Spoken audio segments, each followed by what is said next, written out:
হানজালা যেই শপথ, যেই ইশতিহার গুলো এদেশের মানুষকে বলেছিল, হানজালা নির্বাচন হলে এদেশে কোনো দুর্নীতি হবে না, হানজালা নির্বাচন হলে এদেশে কোনো অন্যায় হবে না, হানজালা বেঁচে থাকতে এদেশে কোনো মাদক ব্যবসায়ী মাদক ব্যবসা করতে পারবে না। হানজালা যে ওয়াদাগুলো দিয়েছিল, হানজালার এই ওয়াদাগুলো রাখতে কাউকে জমা খরচ দেওয়ার প্রয়োজন হবে না।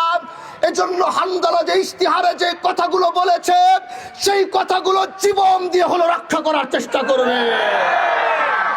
এজন্য প্রিয় ভাইরা আমার এই সফরে আপনারা অনেক মেহনত করেছেন, কষ্ট করেছেন। একজন আলেম হয়ে কষ্ট করেছেন, একজন আওয়াম হয়ে কষ্ট করেছেন, একজন অটো চালক হয়ে কষ্ট করেছেন, একজন ভ্যান চালক হয়ে কষ্ট করেছেন, একজন পর্দার আড়ালে মা বোন হয়ে কষ্ট করেছেন, একজন 5 বছরের শিশু হয়ে কষ্ট করেছেন।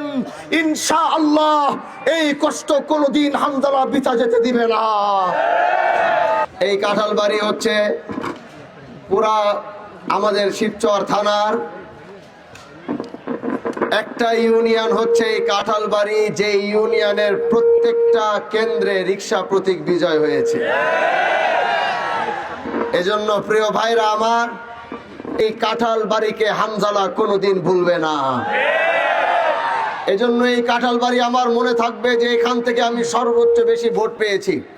এজন্য কাঁঠালবাড়ির মানুষদেরকে আবার দিল থেকে, অন্তর থেকে, মন থেকে হাজী শরিয়াতুল্লাহর বংশের সন্তান হিসাবে সবাইকে আবার ধন্যবাদ জানাচ্ছি। জাযাকুমুল্লাহ খায়র ওয়া আহসানাল জাযা। প্রিয় ভাইরা আমার, সবচেয়ে বেশি এই লম্বা সফরে আমার পাশে বসা আমার প্রিয় ভাই, আমার রক্তের আপন বড় ভাই হাফেজ মাওলানা তোহা, সে আমাকে এই সফরে আমার পাশে থেকে সব সময় সহযোগিতা করেছে। এজন্য আমি হানজালা কতদিন বাঁচবো জানি না, কতদিন এই দেশে জীবিত থাকবো জানি না।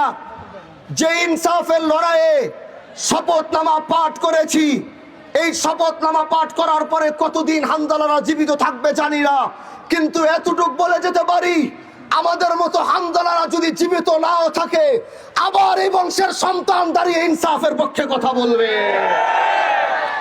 এজন্য প্রিয় ভাইরা আমার, এই আধিপত্যের রাজনীতি আমরা ভেঙ্গে যেই নতুনত্বের রাজনীতির ধারা শুরু করেছি, আপনারা সেই ধারাকে অব্যাহত রাখবেন তো? আওয়াজ করে বলেন, সেই ধারাকে অব্যাহত রাখবেন তো ইনশাআল্লাহ? আগামীর রাজনীতিতে আমরা গোটা শিবচর থেকে গোটা বাংলাদেশকে দেখিয়ে দিব, গোটা বাংলাদেশের রাজনীতি একরকম আর শিবচরের রাজনীতি আরেক রকম। আমরা শিবচরকে গোটা দেশের সামনে পরিচিত করিয়েছি, এখন কাজ থাকবে এই শিবচরকে গোটা পৃথিবীর সামনে পরিচয় করানো। এজন্য আপনারা পাশে থাকবেন তো ভাই আমার? এই লড়াই আমার একার পক্ষে করা সম্ভব না। আমাদের নেতৃবৃন্দ যারা উপস্থিত হয়েছেন, জামাত ইসলাম, বাংলাদেশ খেলাফত মজলিস সহ এই এলাকার কিছু কিছু বাচ্চারা প্রথম এই বিশেষ করে এই কাঁঠালবাড়িতে মৌলানা আমাদের মইনুল করিম ভাইয়ের সাথে কিছু ছেলেরা, যুবক বাচ্চারা, তারা এক সফর শুরু করেছিল। আল্লাহ যখন কাজ নেয়, কার মাধ্যমে কাজ নেয় এটা আসলে বলা যায় না। এই ছোট্ট ছোট্ট বাচ্চাগুলা একসাথে হয়ে তারা যে কিভাবে এলাকার ভিতরে কাজ শুরু করেছিল, তাদের কাজের অগ্রগতি দেখে এই দেশের অনেক মানুষ তখন আমাদের উপরে ঝাঁপিয়ে পড়েছিল।